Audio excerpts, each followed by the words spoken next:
हाँ, नमस्कार दोस्तों, मैं हूँ जयप्रकाश। आज हम लोग एक क्वेश्चन को सॉल्व करेंगे।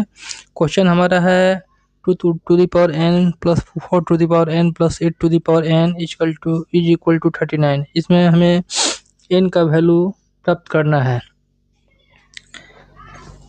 दिए हुए क्वेश्चन के लेफ्ट साइड में to the power n 4 to the power n plus 8 to the power n है।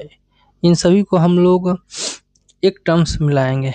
Clearly to the power n छोटा है, इसके टर्म्स में जो है सभी टर्म्स को, लेफ्ट के जितने भी टर्म्स हैं इसको कन्वर्ट करेंगे। 4 को टू स्क्वायर, 8 को टू द पावर 3 के रूप में लिख सकते हैं। और इस तरह से हर एक टर्म में हमें टू द पावर n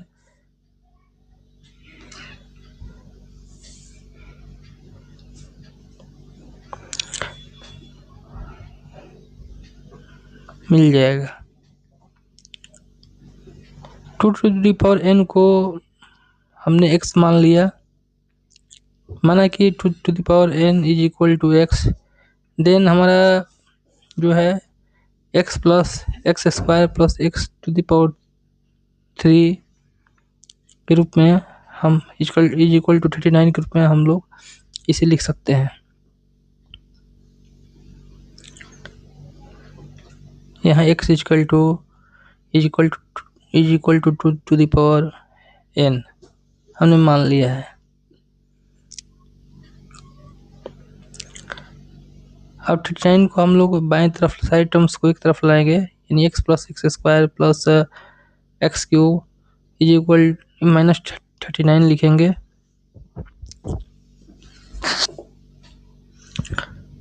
यहाँ से इस इक्वेशन को हम लोग दो तरह से सॉल्व कर सकते हैं।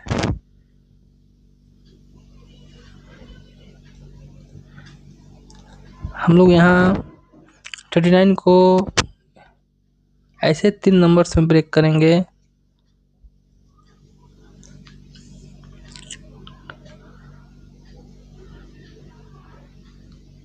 जिनका स्क्वायर क्यूब इजीली किया जा सके।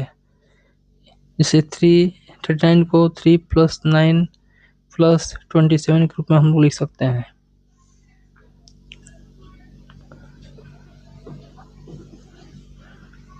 थ्री को x के साथ यानी x माइनस 3 और 9 को एक्स स्क्वायर माइनस 9 प्लस 27 को एक्स स्क्वायर के साथ एक्स क्यूब के साथ x cube minus 27 is equal to 0 हम लोग लिख सकते हैं। और यहाँ हम लोग जानते हैं कि A square minus B square is equal to A plus B into A minus B होता है। A cube minus B cube is equal to A minus B into A square plus B square होता है। तो यहाँ x square minus 9 को x square minus 3 का whole square के रूप में ब्रेक करेंगे और एक्स क्यू माइनस 27 को x cube minus 3 to the power cube के रूप में ब्रेक करेंगे।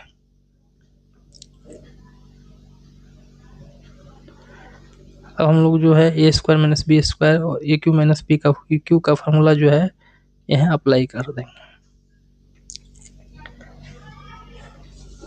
अब हम लोग यहाँ देखेंगे कि x माइनस 3 लेफ्ट के एक टर्म में मौजूद है।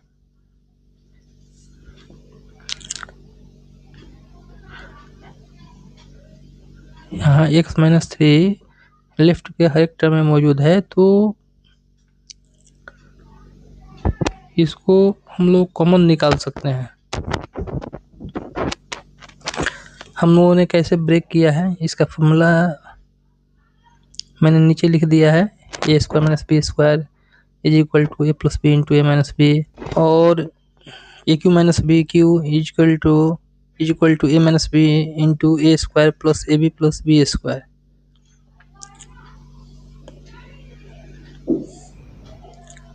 यहाँ x माइनस 3 हर एक टर्म में था, इसलिए हम लोगों ने सारे टर्म से लेफ्ट में जितने भी टर्म्स है उसमें से x-3 को कॉमन निकाल लिया। कॉमन निकालेंगे तो x-3 ब्रैकेट में 1 plus x plus 3 plus x square plus 3x plus 3 का होल स्क्वायर है 9 इज इक्वल टू 0। इसको हम लोग सॉल्व करेंगे तो x-3 इंटू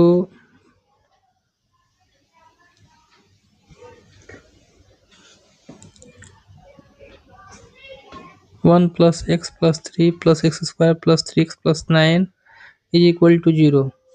इसे हम लोग लिखेंगे तो x-3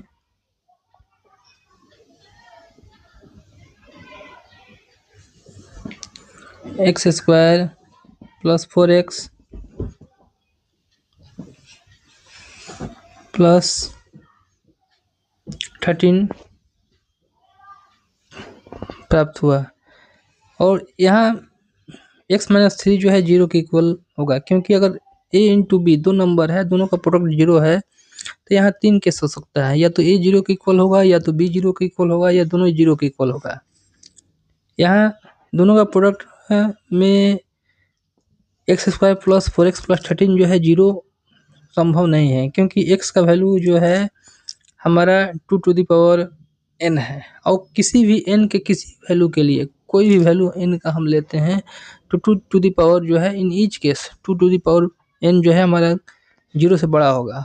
और जो हम x square plus 4x plus 13 का वैल्यू कभी 0 हो ही नहीं सकता है। इसका मतलब ये हुआ कि x-3 0 को इक्वल होगा, और इसको सॉल्व करने पर x का वैल्यू 3 आएगा, यानी 2 to the power n is equal to 3 आएगा। अब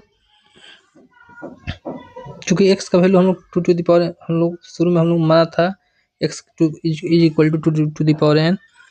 अब हम लोग यहाँ लॉग लेंगे, taking log both sides. x n का वैल्यू निकालने के लिए हम लोग लॉग का प्रयोग करेंगे, और log a to the power n is equal to n log a हम लोग ने पढ़ा है। तो यहाँ log 2 to the power n है, तो n log 2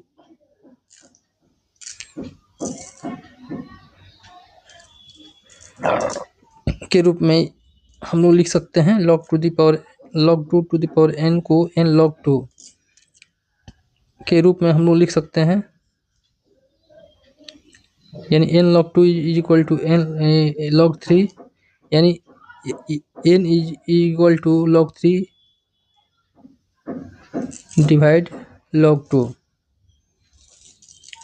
और log n is equal to log 3 divide log 2 को हम लोग log 3 टू दी बेस 2 के रूप में लिख सकते हैं,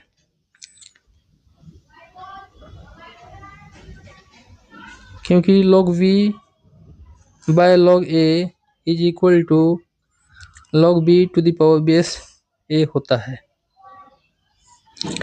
यहाँ हमारा n का value n log 3 to the base 2 प्राप्त हुआ है। यही हम लोगों का आंसर हुआ। ओके, थैंक्स, धन्यवाद।